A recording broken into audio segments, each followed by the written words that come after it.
Hey all, welcome back to Drunk on Writing. I'm your host, Warren Pawlowski, and in this episode of the Stephen King Dissections, we're digging into the 1985 Cycle of the Werewolf adaptation, Silver Bullet. Directed by newcomer Daniel Attias in his only film credit, starring an effervescent Gary Busey, a Nick Fury channeling Everett McGill, an underutilized Megan Follows, and an adorable pre-drug spiral Corey Haim, and something of a hobo stew of a film that, perhaps thanks to some production difficulties or maybe just a horribly uneven score, never manages to quite find its legs amidst balancing familial drama, beastly horror, and, yes, the comically absurd. Though that last never quite to the extent King's screenplay for the film does. Seriously, if what he'd written had been put directly to screen, we'd have been treated to a beer jugging, jingle singing werewolf just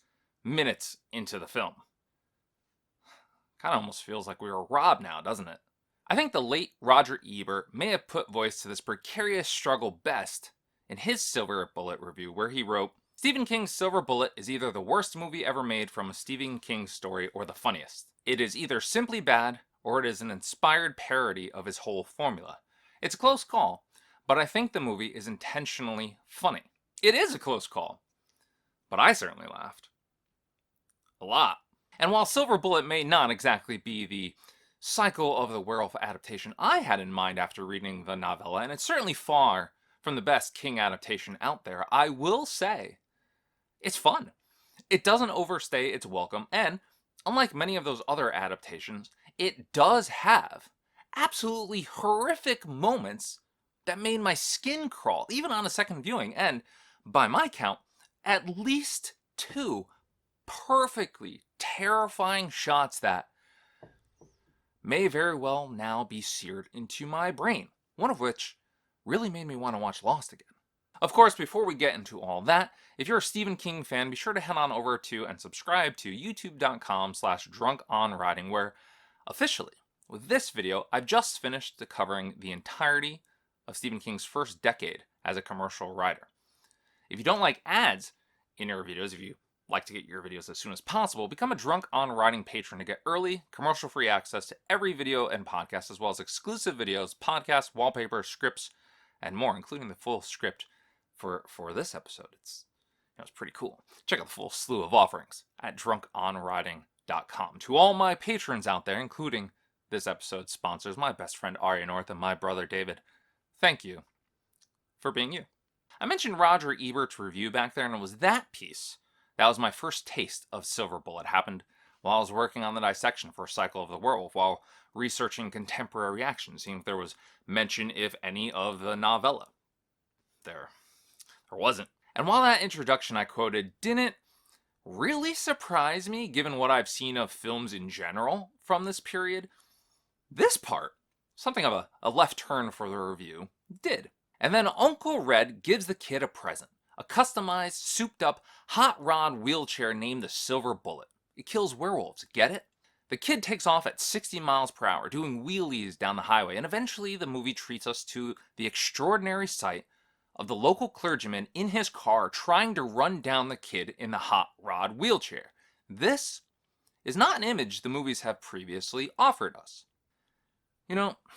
Cycle of the Werewolf, the novella, is rather unique. It began its life as a calendar and all, and while reading, and until coming across Ebert's review, I imagined any adaptation would maintain that structure, perhaps use the months as title cards or something. How silly of me. What I didn't fully understand and account for was that the werewolf story in Stephen King's head hadn't finished evolving. Remember, it wasn't until well into writing Cycle of the Werewolf, still a calendar at the time, that King found the Marty character and cracked the project, afterwards going back and revising what he'd already thrown down despite being a bit under the gun for a deliverable. Silver Bullet, though, perhaps, more aptly Silver Bullet's screenplay, was different. There was no deadline. There was no pressure. Because Stephen King didn't originally agree to write it. As he noted in his foreword to Silver Bullet, it was a channel surf stumble on 1962's To Kill a Mockingbird that convinced him to give it a go just 2 weeks after he struck a deal with producer Dino De Laurentiis to officially option the novella for film. And 1 week after he told De Laurentiis it was impossible for him to do the script. We'll come back to that meeting in a moment, but here's what King wrote in that foreword. Lying on the sofa with the Sunday paper beside me, I was flicking through the TV channels and happened on To Kill a Mockingbird. I found myself first absorbed by those grainy black and white images, and then almost transported. When it ended, I actually cried a little. It was the voice of the girl, mostly, recalling those events which were playing themselves out before my eyes. I turned off the TV and thought, what would happen if you tried to use that elegiac, retrospective, and rather gentle form of narration to tell the story of Marty Kozlaw and his duel with the werewolf? 20 minutes after the movie was over, he continued, I was walking around the house thinking about how it could work, snapping my fingers with excitement. I called Dino the next day and said I would try it if he still wanted me. He said he did, and I wrote the screenplay, which follows. From calendar to novella, finally to screenplay, this story hadn't yet found its final form, which brings us to an interesting quandary. Which is the final form, the screenplay or the film? While I would, usually say the latter, given it ran through 2 directors and 4 drafts and had to contend with embarrassing props, a hungover smoky bear of a werewolf, and the ad-libs of one Gary Busey, and given the toss-up review in King's foreword, I like the screenplay a lot, and that's why I've allowed it to be reprinted here. Is the picture any good?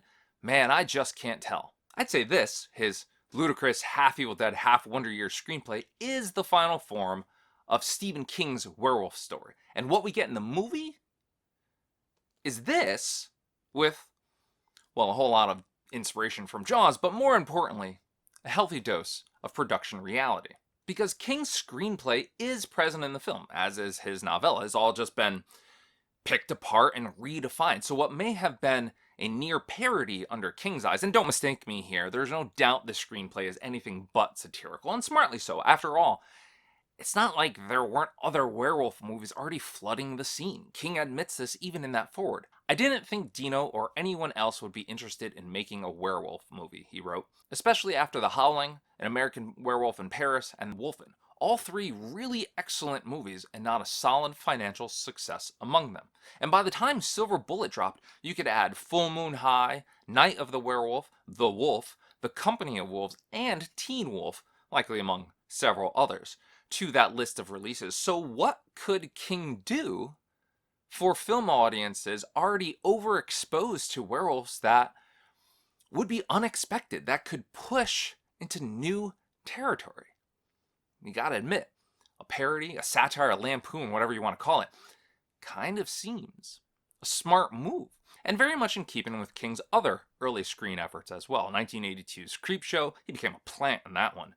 1985's Cat's Eye, where he made an arch nemesis out of a pigeon, and 1986's Maximum Overdrive. Among many other moments in that one, he gets cussed out by an ATM. But like I said, that was King's vision. And the first pass at Silver Bullet screenplay didn't come from him. His was actually the third take.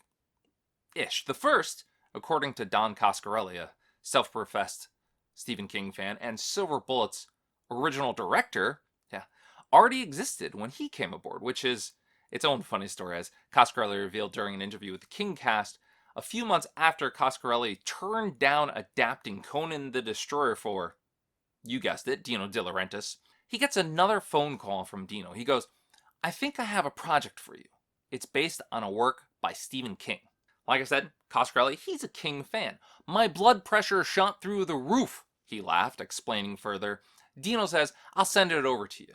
The door opens and the messenger hands me the satchel, and I open it and I've been offered a calendar to direct as a movie.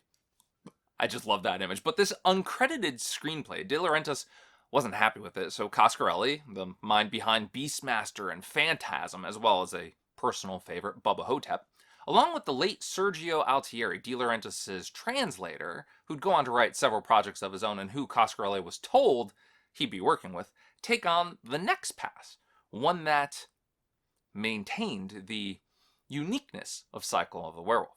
From the outset, Coscarelli told the King cast, I wanted to keep the calendar format. I thought it was brilliant, and I thought, if it works in a book, why can't it work in a movie? Love it. Also love the pitch he gives on the podcast for the opening scene involving Arnie, snow-covered tracks, and a gray wolf getting torn in. No, you know what? You gotta go give it a listen. I'll put a link in the description. Trust me, you want to hear what this was, what we were robbed of, because wow. Remember that meeting I mentioned earlier? Coscarelli joined King and De Laurentiis, the latter of whom was still, despite Coscarelli and Altieri's best efforts, not very happy with the script. He apparently hated the monthly format and wanted it scrapped. And so, according to his KingCast interview, Coscarelli opened the meeting by asking, "Stephen, do you think that you could step in and write the screenplay?" Hence, that decline, and the eventual To Kill a Mockingbird breakthrough. Though King did provide feedback on their screenplay in the form of 3 pages of typed, single-spaced notes that, Coscarelli says, solved every problem we had. But that also helped get King's juices flowing. And yet, that version of the film, despite King's notes, despite all the problems being solved, literally ended up getting canned by De Laurentiis. In front of Coscarelli, no less, which is that's just mean. As we know, King comes on eventually to handle the writing reins, and Daniel Attias takes over the director's chair, an especially curious choice given this was his directorial debut and lone film outing. He found his love in television. And the fact that he and De Laurentiis, according to Attias, differed on what the tonal focus of the film should be. De Laurentiis preferred the gore, and Attias the family-friendly side. Meaning he's probably the one to thank for every moment this movie veers into Mac and me territory, including within Jay Chataway's score, which uses a recorder for the principal melody. As he commented on the Movie Geeks United podcast series, The Art of the Score, there's something innocent and childlike about that instrument. And I don't think Attias would deny any of this either. In an interview with the Portalville podcast, Attias said of the film, "I wanted it to be a kid's adventure. I wanted it to be a PG-13. I didn't want the gore that was even in there. I wanted to diminish it." Later, he added, "I thought it could be a great kid's adventure with this wacky, fun uncle." Attias also directed the film with an interesting insight into the story I hadn't considered. When explaining his Stephen King origins on Portalville, he said, "I think the reason I got the job was that I had a whole take on what was really going on in the story. I thought it was really interesting that Marty was in a wheelchair, that he was disabled. And I started to really think of the overall subtext of the movie, what was really going on beneath the surface. For me, it was, how do characters deal with disability? Whether Marty's wheelchair, Uncle Red's alcoholism, or the Reverend's, why not, let's get fancy, lycanthropy.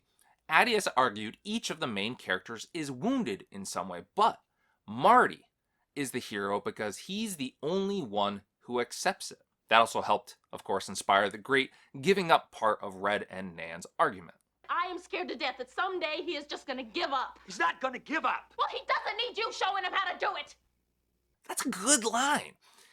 And that's the thing about this movie. Despite any production issues, and we haven't even talked about the werewolf itself yet, despite varying opinions and visions behind it, Silver Bullets got some moments, doesn't it?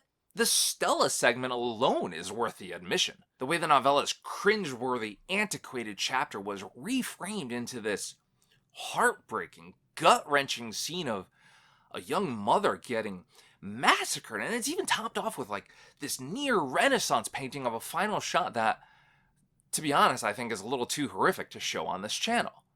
No, this movie isn't PG-13, and it is most definitely not parody. Mostly, anyway. For instance, every moment Kent Broadhurst holds the screen as Herb Kincaid, especially through his torn to pieces monologue. "My son was torn to pieces!" And that scream.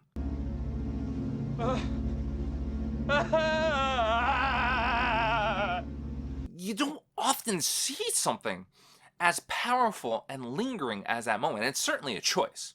The right one, I'd think, albeit a happy accident as revealed via an interview with Scream Factory TV, where Broadhurst detailed an unseen prop created for Brady's mauled corpse.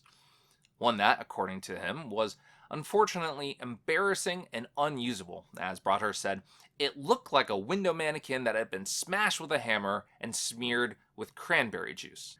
Glad Broadhurst was able to convince Adius to keep the camera on him instead because, damn. And, you know, I wish he'd done the same with a later scene, one that is still nonetheless powerful.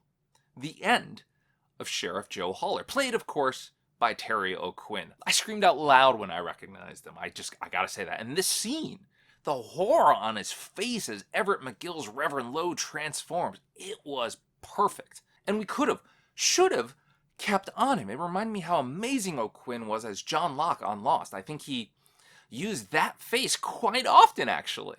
I need to do a Lost dissection series.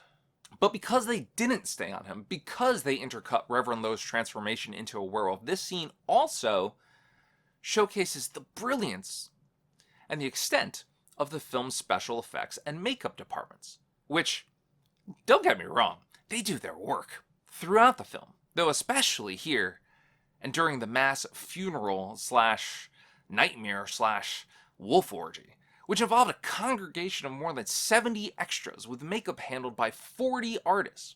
Oh, and of course, there was the horribly slow untransformation at the film's conclusion. But that just felt gratuitous. And unlike those earlier scenes, unfortunately shifted much of the focus from the werewolf makeup to the werewolf costume.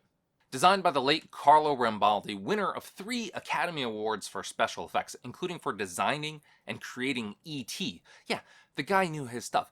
His deliverable, which took 3 months to construct and required 6 people just to operate the facial mechanisms, let's say it was met with some skepticism.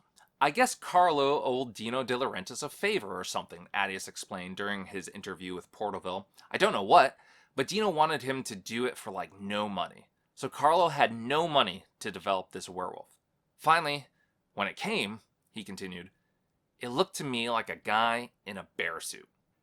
He's not wrong, and by all accounts, nobody except perhaps King, who had asked for a relatively plain werewolf, was happy with the costume, including De Laurentiis, who'd eventually relent and allow filming to commence with Rambaldi's design, though he also wasn't impressed with the modern dancer originally hired to perform the wolf stunts, and on that one, he didn't relent. Everett McGill, the Reverend, eventually took over. Everett McGill was much better at it, according to Attius, and he was credited with a dual role. This all perfectly exemplifies my main silver bullet takeaway. Every single moment of this film that challenges the viewer, that demonstrates the lofty ambitions of everyone involved, is met with a moment very much the opposite. For every clever frame, like when we focus on the terror of realization washing over Jane, there's an Uncle Red jackass joke and an ankle-crunching bear trap double take.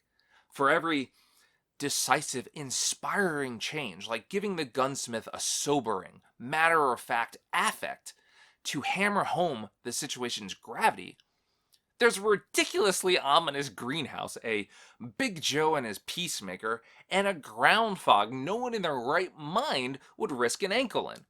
And for every line and grin that pulls at your heartstrings, like Marty giving Jane his lunch money for replacement stockings, or Uncle Red pulling off Uncle of the Year with a customized souped-up wheelchair and a bag of probably illegal fireworks, for every one of those, there's a nod to Marty's own serial killer future. Not sure who else uses magazine cutouts to tell someone to kill themselves.